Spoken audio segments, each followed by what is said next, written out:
Coding করতে গিয়ে একটা ছোট্ট ভুল আর সব এলোমেলো হয়ে যেতে পারে। কিন্তু মজার ব্যাপার হলো এর সমাধানটা কিন্তু অ্যান্ড্রয়েড স্টুডিওর ভেতরে লুকিয়ে আছে। চলুন আজ সেটাই খুঁজে বের করা যাক, কিভাবে এর ভার্সন কন্ট্রোল টুলগুলো ব্যবহার করে একদম নিশ্চিন্তে কাজ করা যায়।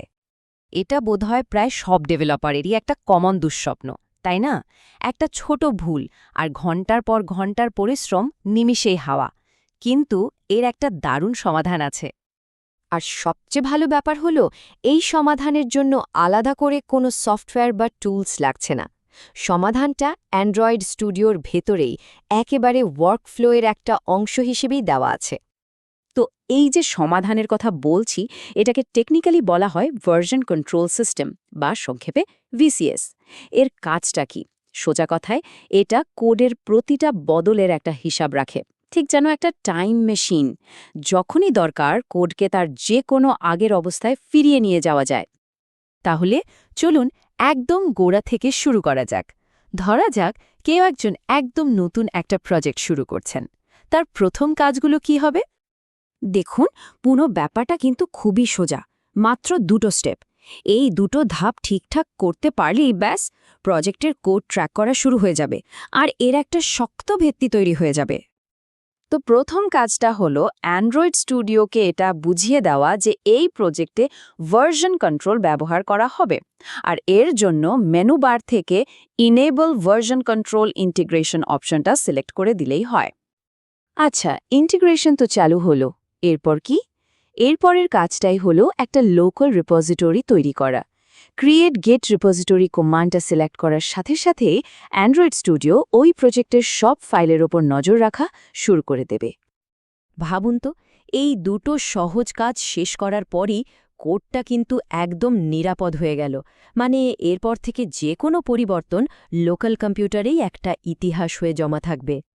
বেশ, কোড তো লোকাল মেশিনে সেফ, কিন্তু এখানেই তো শেষ না, তাই না? এবার পরের ধাপে যাওয়া যাক। মানে কোডটা শুধু নিজের কম্পিউটারে না রেখে এটাকে একটা রিমোট সার্ভারে শেয়ার করা।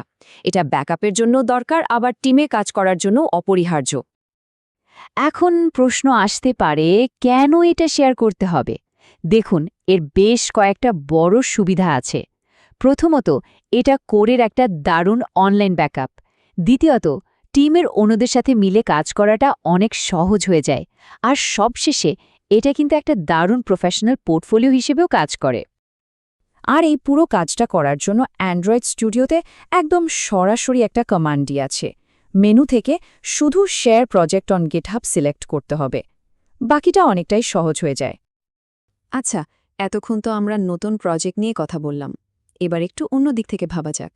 যদি এমন হয় যে প্রজেক্টটা আগে থেকেই তৈরি করা আছে এবং এখন সেই টিমে জয়েন করে কাজ করতে হবে। যখন কোনো প্রজেক্ট অলরেডি কোনো রিমোট রিপোজিটরিতে, যেমন ধরুন গিটহাবে আছে, তখন কিন্তু প্রক্রিয়াটা ঠিক উল্টো। মানে নতুন করে কিছু বানাতে হচ্ছে না, বরং আগে থেকে থাকা কোডটা নিজের মেশিনে নিয়ে আসতে হবে। আর এই কাজটার জন্য যে কমান্ডটা দরকার সেটার নাম হলো গেট ফ্রম ভার্সন কন্ট্রোল। এটা ব্যবহার করে যে কোনো রিমোট প্রজেক্টকে সরাসরি অ্যান্ড্রয়েড স্টুডিওতে নামিয়ে আনা বা ক্লোন করা যায়। ব্যাপারটা ভাবুন একবার, মাত্র একটা কমান্ড। এই একটা কমান্ড দিয়েই আস্ত একটা চলমান প্রজেক্টকে নিজের কম্পিউটারে কাজের জন্য একদম রেডি করে ফেলা সম্ভব। তো আমরা তো মূল দুটো ওয়ার্কফ্লো দেখলাম। এবার চলুন খুব সংক্ষেপে ভিসিএস মেনুর আরও কিছু অপশনের দিকে চোখ বোলানো যাক। এতে পুরো সিস্টেমটা সম্পর্কে একটা পরিষ্কার ধারণা পাওয়া যাবে। এখানে দেখবেন অ্যাপ্লাই প্যাচ বা ব্রাউজ ভিসিএস রিপোজিটরির মতো কিছু অপশন আছে। শুধু তাই না, গিট ছাড়াও কিন্তু অন্য ভার্সন কন্ট্রোল সিস্টেম যেমন মার্কিউরিয়াল বা সাবভার্সন ব্যবহার করার সাপোর্টও এখানেই দেওয়া আছে। আসলে এই টুলগুলো বিশেষ কিছু ক্ষেত্রে বা বেশ অ্যাডভান্সড কাজের জন্য লাগে। তাই বেসিক জিনিসগুলো একবার আয়ত্তে চলে এলে তখন এগুলো নিয়ে ভাবা যেতে পারে। তো আজকের এই পুরো আলোচনার মূল কথাটা কি? মূল কথাটা হলো ভার্সন কন্ট্রোলের মতো একটা শক্তিশালী টুল ব্যবহার করার জন্য অ্যান্ড্রয়েড স্টুডিও ছেড়ে অন্য কোথাও যাওয়ার কোনো দরকারই নেই। এটা আমাদের প্রতিদিনের কাজের জায়গাতেই এমনভাবে মিশে আছে যে কাজটা অনেক সহজ হয়ে যায়। একবার ভাবুন, যখন কোড হারানোর কোনো ভয় থাকে না আর টিমের সাথে কাজ করাটাও অনেক সহজ হয়ে যায়, তখন কিন্তু বড় কিছু করার আত্মবিশ্বাসটাও বেড়ে যায়। তো এখন প্রশ্ন হলো, এই নতুন জ্ঞান আর টুলস হাতে নিয়ে পরবর্তী অসাধারণ জিনিসটা কি